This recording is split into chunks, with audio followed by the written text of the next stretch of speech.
Hello friends, welcome to my channel Aaru geometrics. हमने जो previous lecture में देखा था वो देखा था types of satellites. 6 types of satellites देखे थे जो मेजर टाइप्स हैं हमारे पास।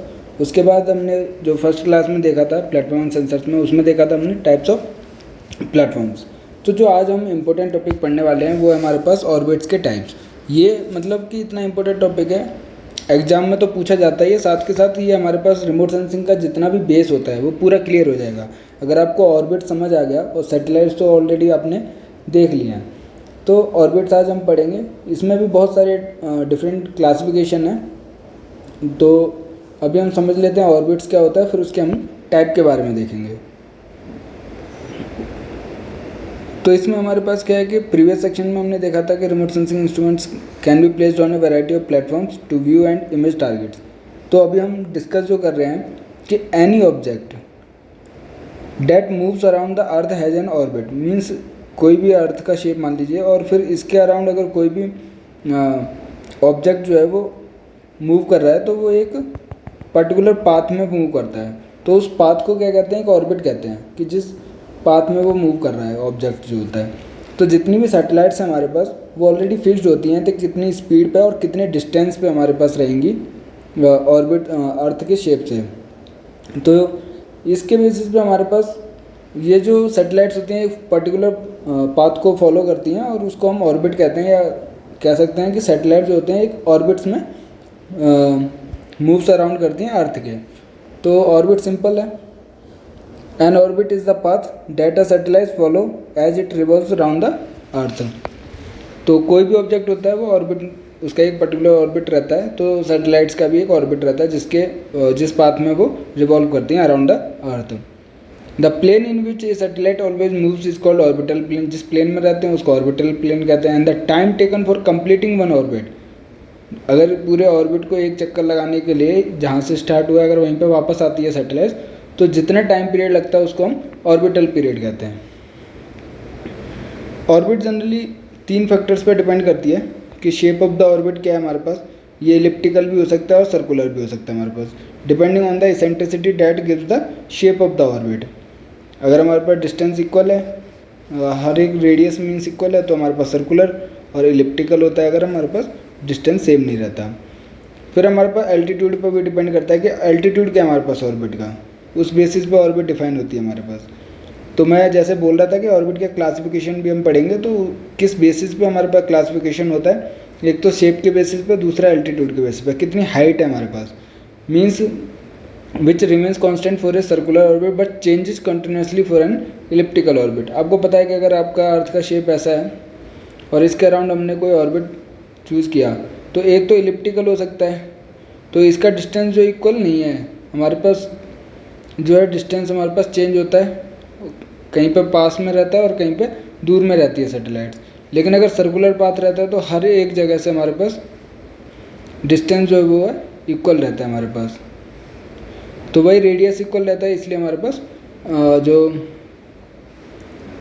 सर्कुलर ऑर्बिट के लिए जो एल्टीट्यूड रहता है वो कांस्टेंट रहता है हमारे पास। और तीसरी चीज़ जो हमारे पास ऑर्बिट डिपेंड्स करती है वो हमारे पास है एंगल क्या बनाती है हमारे पास। तो orbital plane makes with the equator. Equator क्या है कि वो लाइन जो अर्थ को 2 पार्ट में इक्वली डिवाइड करती है। तो ये हमारे पास इक्वेटर है। इससे हमारे पास कोई भी सैटेलाइट्स है किसी भी ऑर्बिट में, तो वो कितना एंगल बना रही है इक्वेटर के साथ। तो ये जो एंगल बन रहा है वो हमारे पास उसके बेसिस पे, कहीं ज़्यादा होता है कहीं कम होता है, तो ऑर्बिट का कितना एंगल बन रहा है हमारे पास उसके बेसिस पे भी टाइप्स ऑफ ऑर्बिट हम देखेंगे। तो depending upon the angle between the orbital plane and the equator, orbits can be categorize into 3 type. तो सबसे पहले जो क्लासिफिकेशन है वो है हमारे पास देखने एंगल के बेसिस पे। एंगल के बेसिस पे हमारे पास 3 टाइप्स के ऑर्बिटल प्लेन्स होते हैं हमारे पास। सबसे पहला इक्वेटोरियल, दूसरा हमारे पास इंक्लाइन और तीसरा हमारे पास पोलर। अगर हम डायग्राम में देखते हैं तो बहुत ज़्यादा सही से समझ आता है आपको। ये क्या है हमारे पास इक्वेटर है, ये जो लॉन्गिट्यूड बनता है, सॉरी लैटिट्यूड जो बनता है हमारे पास वो इक्वेटर है हमारे पास, जो अर्थ को इक्वली 2 पार्ट्स में डिवाइड करता है। इसके बेसिस पे जो अगर ऑर्बिट जो है इसी के पैरेलल है हमारे पास, मीन्स जो एंगल बन रहा है वो 0 डिग्री बन रहा है हमारे पास, या फिर कह लो 180 डिग्री, सॉरी 360 डिग्री। अगर 0 डिग्री बन रहा है इक्वेटर के साथ तो हमारे पास वो इक्वेटोरियल प्लेन है, मीन्स कोइंसाइड करेंगी। और अगर 90 डिग्री बन रहा है ये वाला जो ऑर्बिट है हमारे पास क्लियरली हो रहा है हमारे पास। अगर इस ऑर्बिट में सैटेलाइट्स रिवॉल्व करती हैं अराउंड द अर्थ तो वो इक्वेटर से जनरली 90 डिग्री, तो वो पोलर हमारे पास होती है। अगर कोई और दूसरा एंगल 0 और 90 के बीच में बनता है हमारे पास तो वो इंक्लाइंड हमारे पास ऑर्बिट कहलाता है।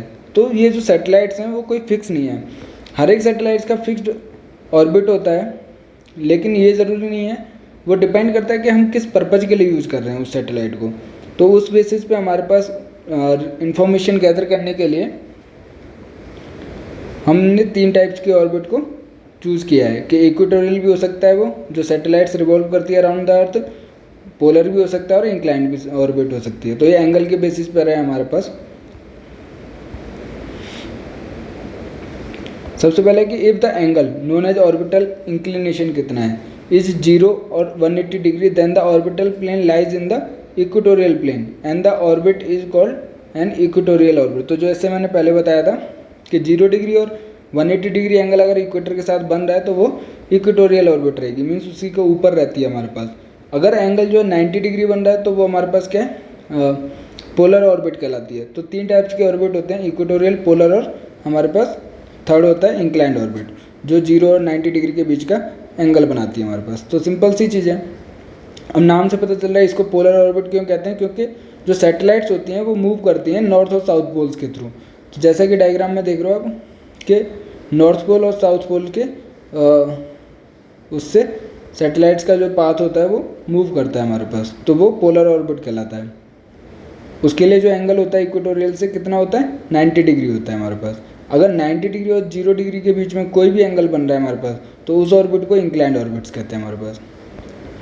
When the satellite is moving from south to north it is called ascending pass. तो ये इक्वल है, वो ये जो हमारे पास असेंडिंग पास और डिसेंडिंग पास होते हैं ये इंपॉर्टेंट है। क्यों इंपॉर्टेंट है, क्योंकि जब हम आगे देखेंगे, जब हम आगे पढ़ेंगे कि इसका इतना इम्पोर्टेंस क्या है, इसका सिग्निफिकेंस क्या है, तो वो आपको समझ आ जाएगा। मेनली असेंडिंग पास किसको कहते हैं, जब चढ़ता है, मतलब कि साउथ से नॉर्थ की तरफ आ रहा है, नीचे से ऊपर की तरफ आता है। यहाँ से जब फ्रंट में दिख रहा है ये नॉर्थ से साउथ की तरफ जा रहा है, नॉर्थ इधर है साउथ इधर है। लेकिन अगर हमारे पास साउथ से नॉर्थ की तरफ आ रहा है, इस डायरेक्शन में आ रहा है, तो वो असेंडिंग है। और अगर नॉर्थ से साउथ की तरफ जा रहा है तो वो डिसेंडिंग है। डाउन साइड जा रहा है तो डिसेंडिंग, अप साइड आ रहा है तो वो हमारे पास असेंडिंग है हमारे पास। तो सैटेलाइट जो मूव करती हैं हमारे पास किसी भी ऑर्बिट में तो वो रिवॉल्व करते हैं अराउंड अर्थ, तो वो नॉर्थ से साउथ भी आती है और वो साउथ से नॉर्थ भी आती हैं। अगर साउथ टू नॉर्थ जा रही है, अप साइड जा रही है, तो असेंडिंग पास हो जाएगा या फिर असेंडिंग नोड ऑफ ऑर्बिट कहलाता है। अगर सैटेलाइट जो मूविंग कर रही है हमारे पास नॉर्थ टू साउथ तो उसको हम डिसेंडिंग पास या डिसेंडिंग नोड ऑफ ऑर्बिट कहते हैं। तो most of the polar orbiting satellites require images during they pass from north to south, that is descending pass over the sunlit hemisphere and the return from south to north ascending pass over the night time hemisphere. तो ये line भी important है कि अगर दिन का होता है टाइम, मीन्स अगर सन का फेस होता है तो वो जनरली डाउन साइड जाती हैं, नॉर्थ टू साउथ जाती हैं। लेकिन अगर हमारे पास रात के टाइम में जनरली क्या होता है, उस हेमिस्फीयर में जो बैक साइड होता है हमारे पास वो साउथ टू नॉर्थ अपोजिट में जाती हैं, तो वो हमारे पास नाइट टाइम हेमिस्फीयर में कवर करती हैं। मीन्स असेंडिंग पास नीचे से ऊपर चढ़ने को असेंडिंग पास कहते हैं, वो नाइट टाइम हेमिस्फीयर होता है। और जो डाउन साइड होता है हमारे पास नॉर्थ टू साउथ वो हमारे पास सनलाइट हेमिस्फीयर होता है, मीन्स सन की प्रेजेंट में रहता है जब वो सैटेलाइट जो हमारे पास इमेजेस को कैप्चर करती है हमारे पास। तो ये जो पैराग्राफ है देखने में इजी लग रहा है, लेकिन इससे क्या है बहुत सारी चीज़ें जो इसका सिग्निफिकेंस देखोगे आगे जाके तो बहुत ज़्यादा इंपॉर्टेंट रहेगा। तो आपको 2 चीज़ें मेनली याद रखनी इसमें, असेंडिंग पास और हमारे पास असेंडिंग पास से क्या होता है वो नाइट टाइम हेमिस्फीयर होता है। असेंडिंग मीन्स नीचे से ऊपर जाना, चढ़ना, तो साउथ टू नॉर्थ रहेगा। और डिसेंडिंग पास हमारे पास क्या है, नॉर्थ टू साउथ रहेगा और सनलिट टाइम में हेमिस्फीयर में रहेगा। तो ये छोटी सी चीज़ें याद रखनी जो इम्पोर्टेंट है। अब ये जो चीज़ें हमारे पास के इंस्टेंटेनियस फील्ड ऑफ व्यू, वैसे तो जब हम वो पढ़ेंगे रिजोल्यूशन के बारे में पढ़ेंगे, special resolution, spectral resolution, temporal resolution, radiometric resolution, तो ये टाइम पे हम भी पढ़ेंगे स्पेशल रिजोल्यूशन में।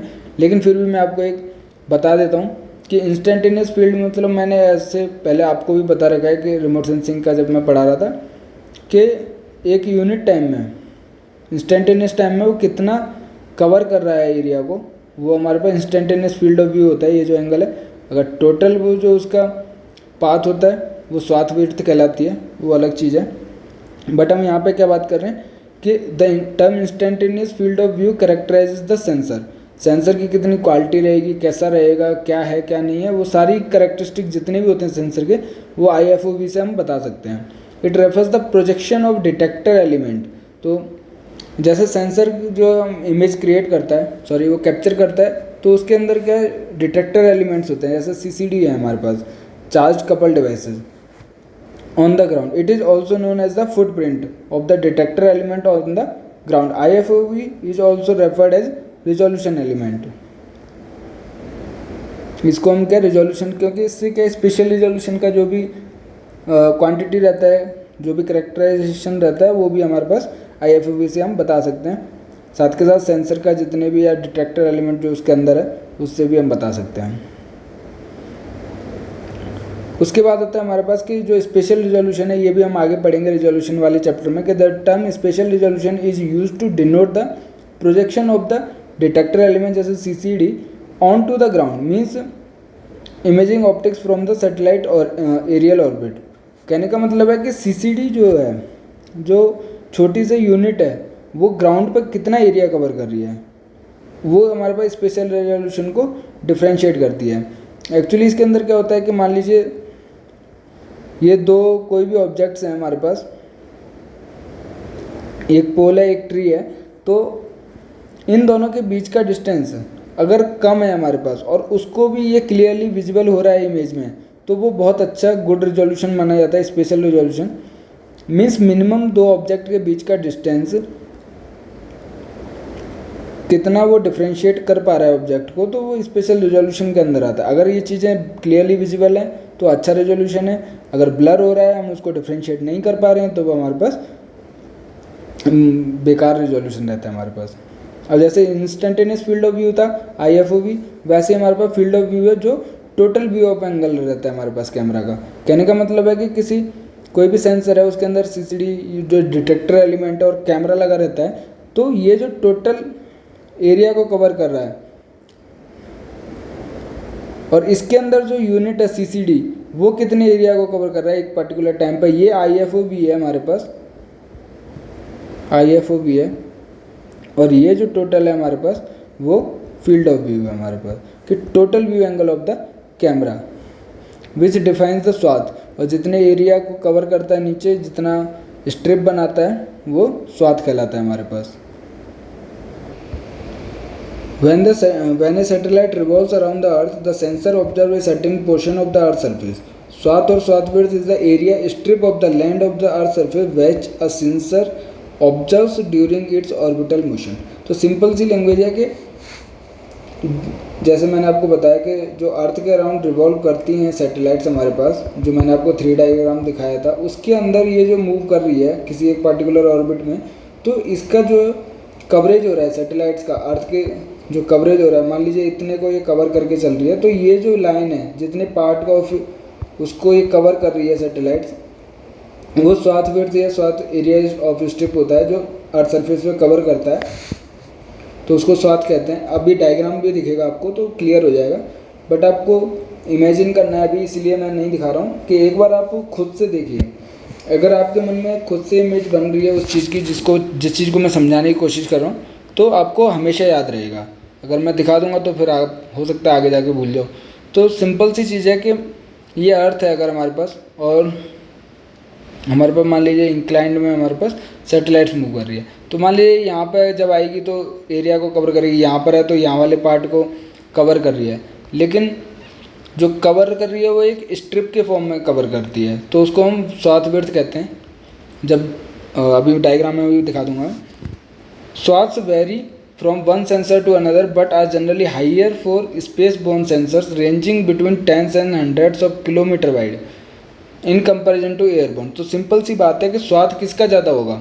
मान लीजिए ये हमारे पास एक यहाँ पर है, एक ग्राउंड यहाँ पर है और एक यहाँ पर कवर कर रहा है, तो जैसे जैसे ये एंगल बढ़ता जाएगा, जो व्यू वाला एंगल जो है हमारे पास बढ़ेगा, तो उतना ज़्यादा एरिया कवर रहेगा। तो स्पेस बोर्न के लिए हमारे पास जो कवरेज रहता है वो हंड्रेड्स ऑफ किलोमीटर वाइड तक रहता है। एयरबोर्न सेंसर में हमारे पास कम कवरेज रहता है। कहने का मतलब स्वाथ विड्थ हमारे पास एयरबोर्न वाले के लिए कम रहती है, स्पेसबोर्न सेंसर्स के लिए ज़्यादा रहती है।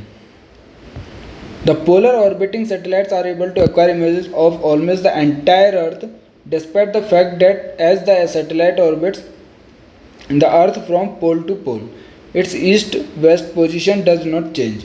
कहने का मतलब है कि जो पोलर ऑर्बिट्स होती हैं, जैसे जो सैटेलाइट्स पोलर ऑर्बिट्स पे चलती हैं नॉर्थ टू साउथ, वो हमारे पास टोटल अर्थ को कवर कर लेती हैं, क्योंकि इनका एल्टीट्यूड के वाइज के हिसाब से ये जो है हमारे पास टोटल अर्थ को कवर कर लेती हैं। बस एक चीज़ है कि ये जो सैटेलाइट्स का है वो हमारे पास नॉर्थ टू साउथ या साउथ टू नॉर्थ होना चाहिए, ईस्ट वेस्ट में हमारे पास थोड़ा सा भी चेंज नहीं होनी चाहिए इनकी position.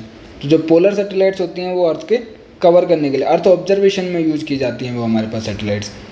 This become possible because of the fact that the earth is rotating from west to east beneath the satellite.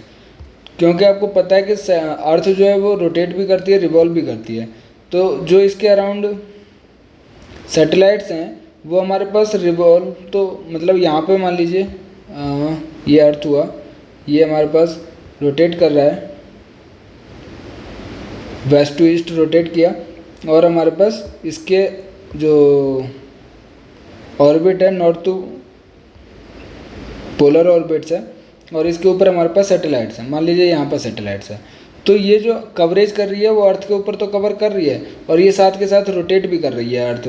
तो इसके चक्कर में क्या होता है कि जो भी पोलर सैटेलाइट्स होती हैं अर्थ के रोटेशन के वजह से जो है हमारे पास टोटल व्यू जो होता है अर्थ का वो इमेज क्रिएट कर सकती हैं। मीन जो इमेजेस कैप्चर करती हैं वो टोटल अर्थ की कैप्चर कर सकती हैं। क्यों? क्योंकि इसका एक जो नीचे अर्थ है सैटेलाइट्स के नीचे वो रोटेट भी साथ के साथ करती है हमारे पास।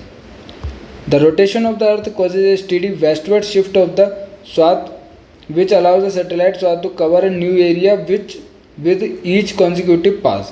तो जैसे जैसे मैंने आपको बताया कि इनका टेम्पोरल रिजोल्यूशन होता है, मतलब कहने के बाद मैंने जैसे जियो सिंक्रोनस और सन सिंक्रोनस का बताया था कि जो सैटेलाइट्स होती हैं हमारे पास वो पोलर वाली कौन सी सैटेलाइट्स होती हैं हमारे पास, वो जनरली सन सिंक्रोनस होती हैं, क्योंकि वो सन के साथ सिंक्रोनाइज होती हैं। अगर वो अर्थ के साथ सिंक्रोनाइज हो गई तो वो एक ही पर्टिकुलर एरिया को कैप्चर करेंगी। तो हमारे पास जो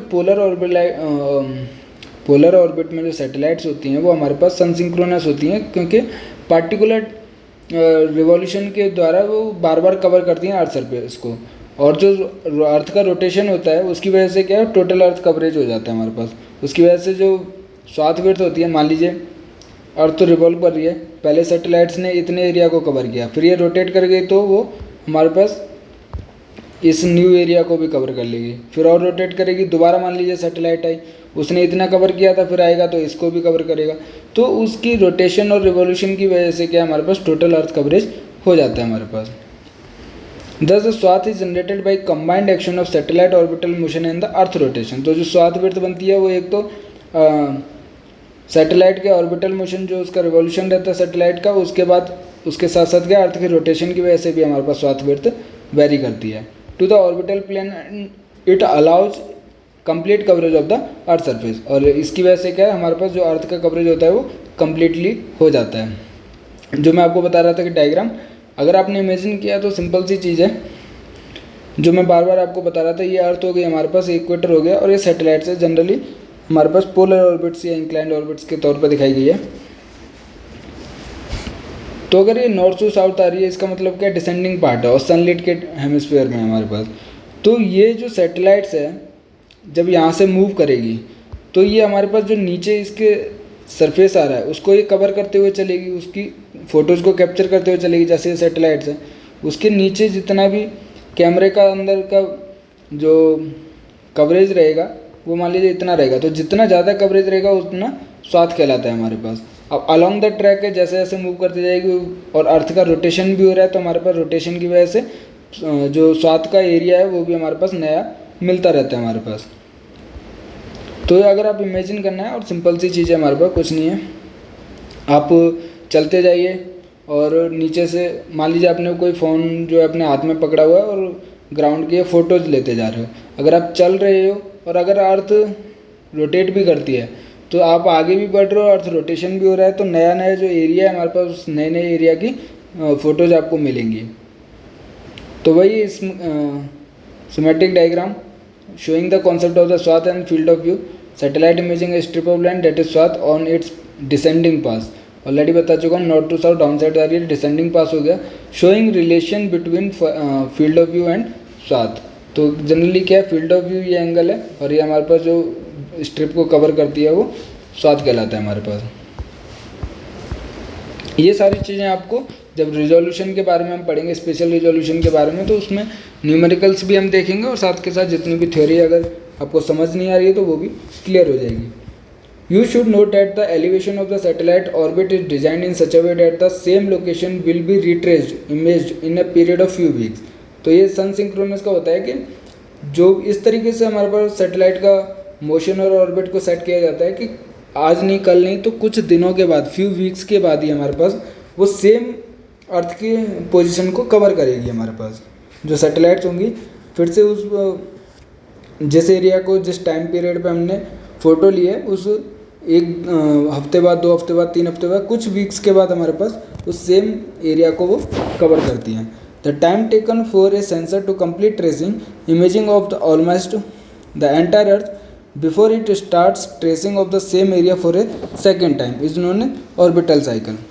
जैसे ऑर्बिटल पीरियड तो मैंने आपको बताया था कि सैटेलाइट जहाँ से स्टार्ट होती है जिस ऑर्बिट में और उसी पोजीशन पर वापस आ जाती है तो वो ऑर्बिटल पीरियड होता है। लेकिन ऑर्बिटल साइकिल क्या होती है हमारे पास, ये इंपॉर्टेंट है कि अर्थ के रोटेशन की वजह से नया नया एरिया कवर रहता है। लेकिन हम क्या इस तरीके से सेट करते हैं कि सैटेलाइट जो है उस, मान लीजिए दिल्ली की फ़ोटो ली किसी सैटेलाइट ने, आज फ़ोटो ली हमने, फिर वो अर्थ के रोटेशन की वजह से कल किसी और पार्ट की लेगा सैटेलाइट जो है, फिर किसी और पार्ट पर लेगा, फिर किसी और पार्ट पर। लेकिन हमारे पास जो अगर पूरे अर्थ को वो कवर कर लेगी सैटेलाइट्स और फिर दोबारा उसी दिल्ली की फ़ोटो लेने से पहले वो अर्थ को कवर कर लेगी, और जिस दिन वो दिल्ली की फ़ोटो वापस लेगी दूसरे टाइम पे लेगी तो उस जो टाइम पीरियड हुआ पहले और दूसरे के बीच में उसको हम ऑर्बिटल साइकिल कहते हैं। तो सिंपल सी चीज़ें हैं और जो लैंग्वेज भी लिखी है मैंने सिंपल लिखी है। The exact length of the time of the orbital cycle varies with the each satellite. लेकिन इसका मतलब ये नहीं कि एक सैटेलाइट ने आज लिए तो दूसरी सैटेलाइट 3 हफ्ते लिए, तो ऐसा नहीं है कि बाकी सारी सैटेलाइट्स भी 3 हफ्ते बाद ही लेंगी। उनका जो पीरियड होता है, जो ऑर्बिटल साइकिल होता है, वो हमारे पास डिफरेंट वो सैटेलाइट्स पे डिपेंड करता है हमारे पास, और उसके ऑर्बिटल पर भी डिपेंड करता है, उसके रिवॉल्यूशन पर, उसकी स्पीड क्या है, वो बहुत सारी चीज़ होती हैं। बट ये क्या फिक्स नहीं होता है, लेकिन उन दो पीरियड के बीच का जो गैप होता है उसको हम ऑर्बिटल साइकिल कहते हैं। It is also important to note that an orbit that brings the satellite over the poles or close to them has a large angle, but an orbit that makes the satellite stay close to the equator has a small angle। कहने का मतलब है, simple सी language में बताता हूँ कि जो polar orbits होती हैं, जो सैटेलाइट्स पोलर ऑर्बिट के अंदर होती हैं, उनका जो एंगल, व्यूइंग एंगल होता है जो हमारे पास, वो ज़्यादा होता है, और जो इक्वेटोरियल ऑर्बिट पे हमारे पास सैटेलाइट्स होती हैं उनका व्यू एंगल स्मॉल होता है हमारे पास। तो सिंपल सी चीज़ है, ये आपको ध्यान रखना है। As a consequence the distance away from the earth will affect the speed of the object in orbit, so the orbit selection can vary in terms of. तो हमारे पास डिफरेंट स्पीड पे हमारे पास, क्योंकि पाथ जो होता है वो इक्वेटोरियल पे ज़्यादा रहता है और ऑर्बिटल पीरियड पे कम रहता है। ओवल शेप होता है अर्थ का हमारे पास, इलिप्टिकल मान लेते हैं, तो इलिप्टिकल भी इस तरीके से होता है। तो ऑर्बिटल का जो पीरियड होता है वो फास्ट होता है as compared to the equatorial. So the orbit selection can vary in terms of altitude above the surface of the earth। तो जो ऑर्बिट, हम किस ऑर्बिट में किस पर्पज़ के लिए सैटेलाइट्स को भेज रहे हैं, वो ऑर्बिट का सिलेक्शन किस बेस पे करते हैं कि उसको मतलब कि अर्थ से कितने एल्टीट्यूड पे रखना है, उसका ओरिएंटेशन और रोटेशन क्या रहेगा रिलेटिव टू द अर्थ, वो भी सारा हमारे पास ऑर्बिट सिलेक्शन पे फैक्टर रहता है। अब मेनली क्या है हमारे पास कि choice of N orbit depends upon the purpose as different orbits serve different purposes and each has its own advantages। मैं आपको पहले बता चुका हूँ कि हम किस पार्टिकुलर पर्पज़ के लिए सैटेलाइट्स को हम भेज रहे हैं, तो उसके बेसिस पे हम ऑर्बिट सिलेक्शन रखते हैं। क्योंकि ऑलरेडी मैं आपको 3 ऑर्बिट बता रखा हूँ, एक हमारे पास इंक्लाइंड, इक्वेटोरियल और पोलर। तो पोलर जो है टोटल अर्थ को कवर तो करती हैं, लेकिन उसका डिफरेंट पर्पज़ अर्थ ऑब्जर्वेशन के लिए रहता है। इक्वेटोरियल वाला जो व्यूइंग एंगल है वो थोड़ा कम रहता है हमारे पास, लेकिन उसकी स्पीड ज़्यादा रहती है हमारे पास, क्योंकि उसको डिस्टेंस ज़्यादा कवर करना पड़ता है। तो वो सारी चीज़ें क्या हमारे पास किस पर्पज़ के लिए यूज कर रहे हैं उस पर डिपेंड करता है। मेनली कहने का मतलब यह है। Kepler has formulated the mathematical laws describing satellite orbits in 18th century based on his planets and moon's motion observation. Kepler has demonstrated that satellites may be flown on elliptical orbit instead of circular orbit. कहने का मतलब था कि पहले हम मानते थे कि जैसे मून जो है हमारे पास अर्थ को वो नेचुरल सैटेलाइट मानते हैं, क्योंकि अर्थ के रिवॉल्यूशन वो रिवॉल्व करता रहता है, तो वो नेचुरल सैटेलाइट हो गई। लेकिन केपलर ने बोला कि ऐसे ज़रूरी नहीं है कि सर्कुलर ऑर्बिट ही बने। हमारे पास सैटेलाइट्स का जो है वो हमारे पास इलिप्टिकल ऑर्बिट में भी हम पुट कर सकते हैं हमारे पास। अब जैसे कि ऑर्बिट सिंपल सी चीज़ें हैं कि एक क्लोज्ड ऑर्बिट, नाम से पता चल रहा है कि क्लोज्ड ऑर्बिट्स कौन सी होती हैं, ओपन ऑर्बिट। क्लोज का मतलब है कि ये सर्कुलर भी हो सकती है, इलिप्टिकल भी हो सकती है, कि a body on a closed orbit constantly travels around another body such as a planet orbiting the sun और the moon orbiting the earth. All planets and moons in our solar system follows this type of orbit. तो sun के around जो जितने भी 8-9 planets हैं, 8, वो हमारे पास closed orbits को फॉलो करते हैं। ये हमारे पास सर्कुलर भी हो सकता है, इलिप्टिकल भी हो सकता है। कहने का मतलब है कि ये कॉन्स्टेंटली मूव करते रहते हैं हमारे पास, और इनका जो है एंड पॉइंट हमें मिलता नहीं है। जितने भी प्लैनेट्स होते हैं अराउंड द सन, अर्थ हो गया, मार्स हो गया, जितने भी होते हैं हमारे पास सन के अराउंड, वो क्लोज्ड ऑर्बिट्स के पाथ को फॉलो करते हैं हमारे पास। वो सर्कुलर भी हो सकता है, इलिप्टिकल भी हो सकता है हमारे पास। दूसरे हमारे पास ओपन ऑर्बिट्स। ओपन ऑर्बिट्स का क्या है, हमारे पास एंड हमारे पास जो पॉइंट्स होते हैं वो पता चल जाते हैं, जैसे हाइपरबोला, पैराबोला हो सकते हैं हमारे पास, curves whose end never join up. अब यहाँ तक तो सिंपल सी चीज़ें थी, मीन्स हमने नाम से ही हम सजेस्ट करते थे कि क्लोज क्या है, ओपन ऑर्बिट्स क्या है, वो सिंपल सी चीज़ें हैं। और हमने एक बार वो भी समझ लिया कि इक्वेटोरियल ऑर्बिट्स कौन सी होती हैं, पोलर ऑर्बिट्स कौन सी होती हैं, इंक्लाइंड ऑर्बिट्स कौन सी होती हैं। अब जो मेनली एग्जाम्स में पूछी जाती हैं वो हमारे पास जियो सिंक्रोनस और सन सिंक्रोनस ऑर्बिट। ये बहुत ज़्यादा इंपॉर्टेंट है एग्जाम पर्पज़ के लिए, और इसको समझ लेंगे तो बाकी आगे भी हमारे पास रिमोट सेंसिंग का जितना भी बचा हुआ है पार्ट, वो भी हम ईजी हो जाएगा उसको समझने के लिए। तो ये हम नेक्स्ट लेक्चर में कवर करेंगे। इसके बाद हमारे पास कुछ टाइप्स ऑफ ऑर्बिट्स अदर भी होती हैं, जैसे high earth orbit, low earth orbit, medium earth orbit. और एक्चुअली मैं आपको जब ये पढ़ाऊँगा तो उसका क्या सिग्निफिकेंस मैं बताऊँगा कि ये कहाँ पर यूज होती हैं, कौन से टाइप्स ऑफ सैटेलाइट्स कौन से ऑर्बिट में रहती हैं। तो ये सारी चीज़ें मैं आपको कवर करूँगा, तो ये हम नेक्स्ट लेक्चर में कवर करेंगे। अगर आपको आज का मेरा वीडियो पसंद आया तो प्लीज़ लाइक कीजिए, शेयर कीजिए, अपने दोस्तों से बोलिए मेरे चैनल को ज़्यादा से ज़्यादा सब्सक्राइब करें, उनके साथ शेयर कीजिए वीडियोज़ को। आप मेरे साथ टेलीग्राम पर भी जुड़ सकते हैं, जिसका लिंक जो है आपको वीडियो के डिस्क्रिप्शन में मिल जाएगा। तो मिलते हैं नेक्स्ट क्लास में। Thank you.